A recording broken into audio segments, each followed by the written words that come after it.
افتؤمنون ببعض الکتاب وتکفرون ببعض، تو کیا تم ہماری شریعت کے ایک حصے کو مانتے ہو اور ایک کو نہیں مانتے؟ اب دیکھیے یہ الفاظ اب ہوں گے تعویل عام، جہاں کہیں بھی یہ طرز عمل ہوگا تو یہ آیت اس کو کور کرے گی۔ افتؤمنون ببعض الکتاب وتکفرون ببعض، تو کیا تم مانتے ہو ہماری کتاب کے ایک حصے کو اور ایک کو نہیں مانتے؟ فما جزاء من یفعل ذلک منکم، تو نہیں ہے کوئی سزا اس کی جو یہ حرکت کرے تم میں سے، الا خزی فی الحیات الدنیا، سوائے اس کے کہ دنیا کی زندگی میں رسوائی ہو، ذلت ہو، ویوم القیامہ، اور قیامت کے دن یردون الی اشد العذاب، وہ لوٹا دیے جائیں شدید ترین عذاب میں۔ وما اللہ بغافل عما تعملون، اور اللہ تعالیٰ غافل نہیں ہے اس سے جو تم کر رہے ہو۔ آج امت مسلمہ پر 100% یہ آیت منطبق ہو رہی ہے، پورے دین پر چلنے کو تیار نہیں۔ ہر گروہ نے کوئی ایک شے حلال کر لی اپنے لیے، ملازم پیشہ طبقہ ہے، رشوت حلال ہے، کیا کرے اس کے بغیر گزارا نہیں ہوتا۔ کاروباری طبقہ ہے، سود کیا کرے اس کے بغیر تو یہ کاروبار چلتا نہیں۔ فلاں ہر ایک کے لیے، ہر ایک نے تو نیکی اور بدی کا ایک امتزاج ہے۔ کل دین جب تک وہ نہ ہو تو اس کی سزا یہ ہے خزی فی الحیات الدنیا، وہ ہمارے اوپر ہے۔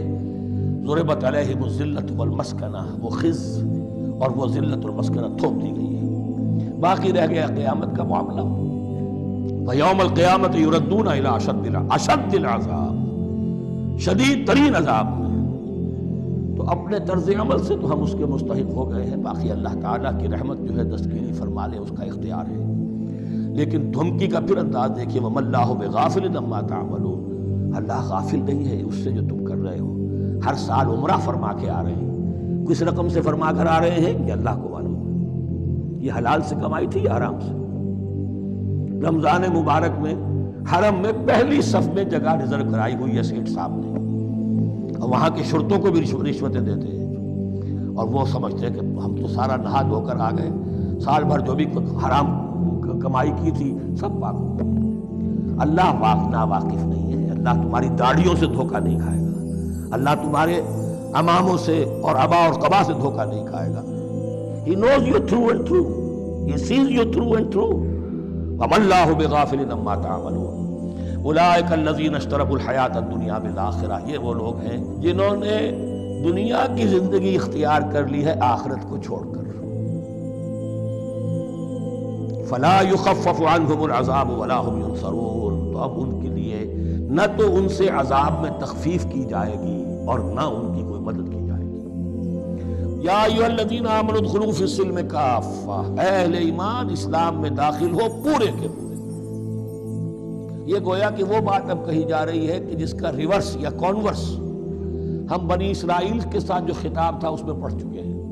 افتؤمنون ببعض الکتاب وتکفرون ببعض، کیا تم ہماری کتاب، ہمارے دین، ہماری شریعت کے ایک حصے کو مانتے ہو اور ایک کو رد کر دیتے ہو؟ فما جزاء من يفعل ذلك منكم الا خزي في الحياة الدنيا ويوم القيامة يردون الى اشد العذاب، تو جو کوئی بھی تم میں سے یہ روش اختیار کرے گا اس کی کوئی سزا اس کے سوا نہیں ہے کہ دنیا میں ذلت اور خواری ان پر مسلط کر دی جائے اور قیامت کے دن شدید ترین عذاب میں جھونک دیے۔ اس کو مثبت پیرائے میں مسلمانوں سے کہا جا رہا ہے یا ایھا الذین آمنوا ادخلوا فی السلم کافہ، ریزرویشنز کے ساتھ نہیں، ایکسیپشنز کے ساتھ نہیں۔ اللہ کی بندگی تو کرنی ہے، اس معاملے میں نہیں۔ اللہ کے حکم تو ماننا ہے لیکن یہ حکم نہیں میں مان سکتا، یہ ایک کی بھی نفی جو ہے وہ گویا کہ کل کی نفی ہو جائے گی۔ ادخلوا فی السلم کافہ، ٹیک اٹ اور لیو اٹ، یہ پیکج ڈیل ہے، اس میں جزوی بات نہیں ہو سکتی۔ وَلَا تَتَّبِعُوا خُطُوَاتِ الشَّيْطَانِ، اور دیکھو شیطان کے قدموں کی پیروی نہ کرو، اس کے نشانات راہ جو ہیں، اس کے نشانات قدم جو ہیں ان کی پیروی نہ کرو۔ إِنَّهُ لَكُمْ عَدُوٌّ مُّبِينٌ، وہ تو یقیناً تمہارا بڑا کھلا دشمن ہے۔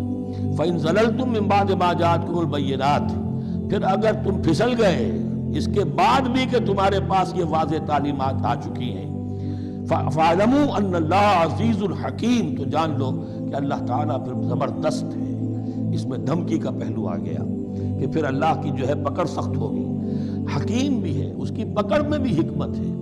اگر یہ پکڑ نہ ہو تو ظاہر بات ہے کہ پورا نظام جو ہے دین کا وہ پھر بالکل ایک بے منطقی، اگر اللہ کی طرف سے کسی گناہ پر پکڑ ہی نہیں ہے تو پھر یہ آزمائش کیا ہوئی، پھر جزا و سزا کا کیا سوال، پھر جنت اور دوزخ کا کیا معاملہ۔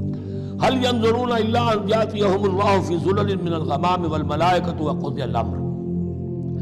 ایک جو نفس انسان کو پٹی پڑھاتا ہے وہ تو یہ ہے کہ دین کا یہ حصہ تو آرام سے کرتے رہو، جو میٹھا وہ حق اور جو کڑوا ہے وہ تو۔ دوسری پٹی یہ پڑھاتا ہے کہ ابھی ذرا یہ ٹھیک ہے کہ اللہ کا حکم ہے، یہ بھی حکم ہے، دین کا یہ بھی تقاضا ہے، ابھی ذرا ذمہ داریاں ہیں، ابھی ذرا بچوں کے معاملات ہیں، بچے برسر کار ہو جائیں، بچیوں کے ہاتھ پیلے ہو جائیں، میں ذرا ریٹائرمنٹ بھی لے لوں، تو پھر یہ مکان بنا لوں، پھر میں اپنے آپ کو دین کے لیے پھر خالص کر لوں گا دین کے لیے، پھر میں وہی کام کروں گا۔ یہ سب سے بڑا دھوکہ ہے، وہ وقت کبھی نہیں آتا۔ اسی لیے فرمائے کس شے کا انتظار کر رہے ہیں؟ هل ينظرون الا ياتيهم الله في ظلل من الغمام، کہ اللہ تعالیٰ آ جائے بادلوں کے سائبانوں میں، والملائکۃ اور فرشتے آ جائیں، وقضی الامر اور پھر فیصلے چکا دیا جائے گا۔ کیا معلوم کب وہ گھڑی آ جائے، یہ مہلت عمر تو اچانک ختم ہو سکتی ہے، پوری دنیا کی قیامت بھی جب آئے گی اچانک آئے گی، اور ہر شخص کی ذاتی قیامت تو اس کے سر کے اوپر تلوار کی طرح لٹکی ہوئی ہے۔ من مات فقط قامت قیامتہ، جو مر گیا اس کی قیامت تو آ گئی۔ کیا تمہارے پاس گارنٹی ہے یہ سارے کام کرو گے تب تک زندہ رہو گے، اور پھر بھی تمہارے جسم میں کوئی توانائی، کوئی رمق باقی رہ جائے گی کہ دین کا کوئی کام کر سکو؟ جان لو تم کس چیز کا انتظار کر رہے ہو سکتا ہے اچانک اللہ کی طرف سے مہلت ختم ہو جائے، سٹاپ رائٹنگ، 3 گھنٹے ہو گئے، بس اب جو لکھ لیا اب آگے تمہارے پاس مہلت نہیں ہے۔